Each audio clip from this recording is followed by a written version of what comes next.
5, 4, 3, 2, 1, 0.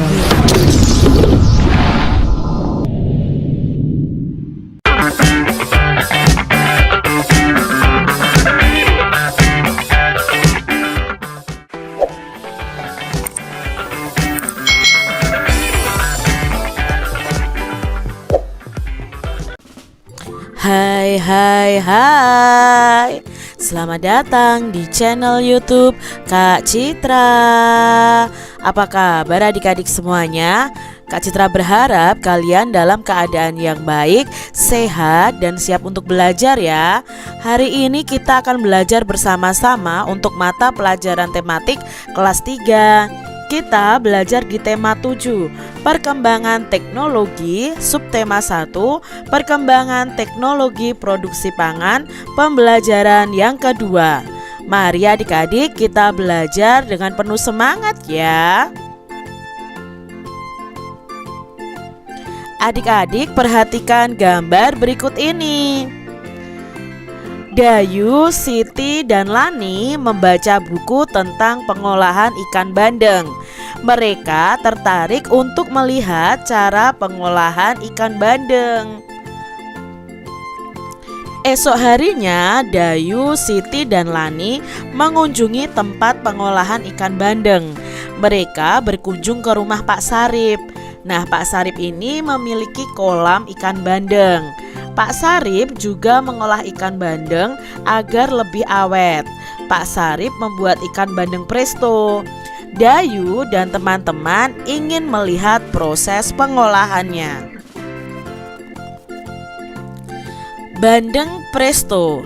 Bandeng presto adalah ikan bandeng yang dimasak dengan menggunakan panci presto. Nah, panci presto ini menghasilkan uap air bertekanan tinggi. Hal itu yang akan membuat daging ikan menjadi lunak adik-adik. Tidak hanya dagingnya, duri ikan pun akan melunak.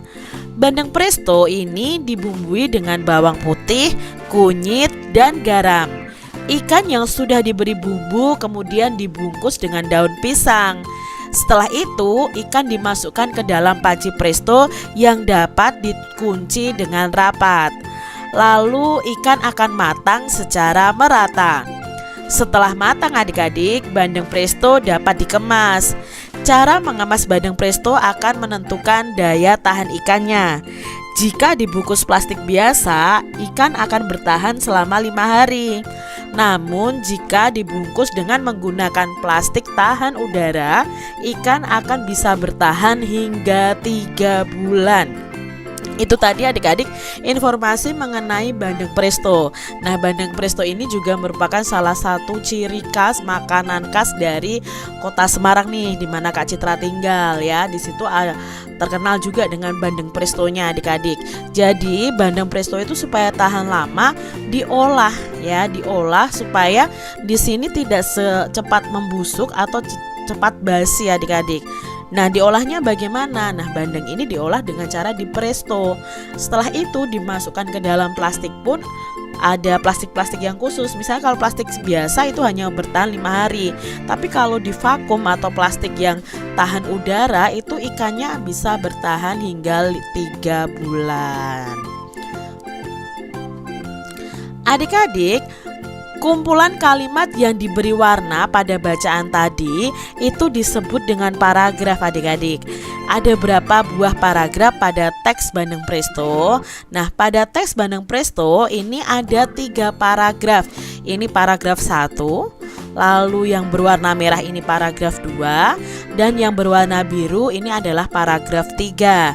Jadi ada 3 paragraf. Biasanya itu kalau paragraf kalimat utamanya agak ke tengah begini adik-adik ya. Tapi kalau dalam bacaan ini diberi tanda dengan warna ya, diberi warna berbeda, itu yang menunjukkan paragraf. Nah, paragraf itu akan memberikan penjelasan karena di situ ada inti dari bacaannya. Lengkapilah informasi yang kalian peroleh dari teks bacaan bandeng presto tadi. Nah, di sini adik-adik ada peta pikiran tentang teks Bandeng Presto itu menceritakan tentang pembuatan bandeng presto. Nah, informasi pertama itu Kak Citra ambil dari bacaan tersebut, itu bandeng presto dimasak menggunakan panci presto. Lalu informasi kedua, panci presto akan membuat daging ikan itu menjadi lunak. Dan yang ketiga, kemasan bandeng presto itu menentukan daya tahan ikan. Itu tadi ya informasi di teks Bandeng Presto. Adik-adik perhatikan gambar berikut ini. Nah, ini sedang berenang bersama ya adik-adik. Apakah kalian pernah berenang bersama dengan teman-teman kalian? Apakah kalian bisa berenang? Ya, coba adik-adik perhatikan gambar ini. Nah, selain kolam ikan, Pak Sarip itu juga memiliki kolam renang. Pak Sarip mengajak Siti, Dayu, dan Lani menuju ke kolam renang. Pak Sarip mempersilahkan mereka bermain di kolam renang. Nah, ketika kita berenang nih adik-adik harus memakai baju renang ya. Di kolam renang banyak anak sedang bermain air. Ada yang duduk-duduk di tepi kolam, ada yang belajar meluncur, ada pula yang telah mahir berenang. Seorang penjaga mengamati di tepi kolam. Lani telah mahir berenang adik-adik. Dayu ingin belajar berenang pada Lani. Mereka berdua turun ke kolam yang dangkal. Siti mengamati dari pinggir kolam. Nah, gerak pertama yang harus dikuasai saat berenang adalah mengambang. Nah, mengambang ini merupakan gerak dasar dalam kegiatan berenang. Gerak dasar mengambang adik-adik. Saat berenang, perhatikan keselamatan diri dan orang lain. Gunakan alat bantu seperti pelampung adik-adik untuk menjaga keselamatan diri saat belajar mengambang dalam air. Nah, pelampung adalah alat bantu untuk menjaga tubuh tetap mengambang saat berenang. Amati berbagai alat pelampung berikut ini. Jadi pelampung itu ada contohnya di sini ban lengan. Ini dipakai di lengan kita. Lalu ada rompi renang adik-adik, papan luncur dan ban renang. Nah, ini biasanya digunakan untuk kita supaya mengambang di kolam renang adik-adik. Cobalah untuk kalian itu mengambang di kolam dengan kedalaman sebatas dada kalian. Tidak perlu terlalu dalam sekali adik-adik ya. Lalu tangan kalian memegang papan luncur atau memegang ban seperti ini. Nah, posisi tubuh harus berada di atas permukaan air. Kaki bergerak sambil mengayuh dan lakukan itu berulang-ulang. Coba ya adik-adik ya, kalian bisa praktekkan ketika kalian nanti pergi ke kolam renang. Lani, Dayu, dan Siti memiliki kemampuan yang berbeda dalam berenang. Lani telah mahir berenang, Dayu ingin belajar berenang. Nah, Siti lebih senang bermain di pinggir kolam. Di lingkungan sekitar kita itu biasanya dapat menemukan beragam kemampuan. Beragam itu artinya bermacam-macam adik-adik. Lani, Dayu, dan Siti juga memiliki cara yang berbeda dalam menikmati buah-buahan.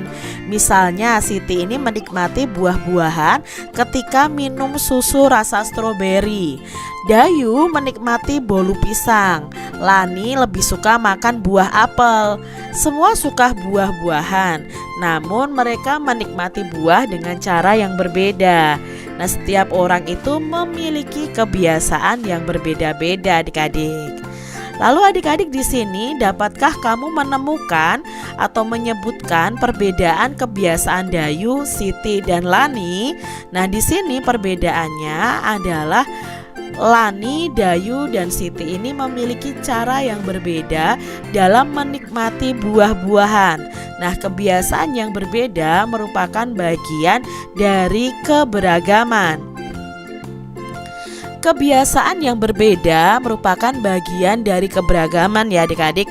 Kalian harus tahu itu. Nah, keberagaman itu bukan menjadikan alasan untuk kita saling mengejek, saling menuduh atau tidak rukun. Tetapi dengan adanya keberagaman itu, kita lebih baik untuk saling menghormati, menghargai kebiasaan orang lain yang berbeda dengan kita.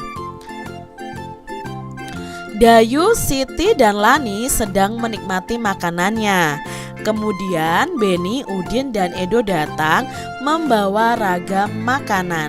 Amati makanan yang dibawa oleh Udin dan teman-temannya. Nah, ini adalah makanannya adik-adik. Bolu pisang dan susu rasa stroberi merupakan makanan hasil pengolahan teknologi pangan adik-adik. Ya, jadi teknologi pangannya pangannya diubah ya dengan menggunakan teknologi sehingga bahan awal itu diolah menjadi bahan yang siap saji dan tahan lama adik-adik. Nah, di sini tuliskan daftar makanan hasil teknologi pangan berdasarkan gambar di atas. Di sini ada ayam goreng, lalu ada sosis. Sosis itu biasanya dari daging ya adik-adik ya, tapi diolah menjadi sosis ini dan biasanya lebih tahan lama. Lalu ada manisan buah, ada daging kornet, ada roti, dan ada susu instan. Makanan apa yang paling kalian sukai adik-adik? Nah, dari gambar tadi mungkin ada makanan yang kalian sukai atau kalian punya makanan lain yang kalian sukai. Nah, sekarang coba tanyakan makanan kesukaan teman atau guru kalian atau keluarga kalian adik-adik. Wawancarai 3 orang teman atau ditambah juga dengan 2 orang guru untuk mengetahui makanan kesukaan mereka. Kalian bisa menuliskan dalam tabel seperti ini. Siapa nama teman kalian dan apa makanan yang disukai. Adik-adik, apakah mereka akan menyukai jenis makanan yang sama? Tentunya tidak adik-adik ya. Tidak semuanya itu memiliki jenis makanan kesukaan yang sama.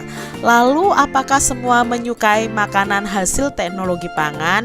Tentunya juga tidak adik-adik. Mungkin tidak semuanya suka dengan susu, tidak semuanya suka dengan sosis ya. Karena apa? Setiap orang itu mempunyai keberagaman dalam hal kesukaan.